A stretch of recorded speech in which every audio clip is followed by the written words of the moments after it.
Welcome to the Salmon Runs YouTube. Enjoy the video. You start by powering the Xbox One fully off and unplugging it. This prevents electrical damage and accidental spins. Once done, remove any disk and let the machine cool for 10-15 minutes so plastics and lubricants settle. Make sure you have 90% plus isopropyl, a microfiber cloth, a few cotton swabs, compressed air, and a small flashlight at hand. Now position the console on a flat, stable surface with the disk slot facing you and be ready to inspect the slot area closely. Next, you'll remove dust and gently clean the laser path because buildup causes read errors.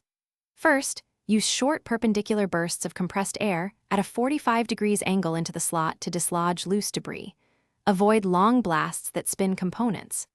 Then lightly dampen a cotton swab with isopropyl, never dripping, and insert just enough to reach the visible lens or inner rails, stroking gently in one direction to lift oils. Make sure to inspect with a flashlight after each pass to confirm the lens is. After cleaning, reconnect power and test with a known good game disc so you can isolate the problem.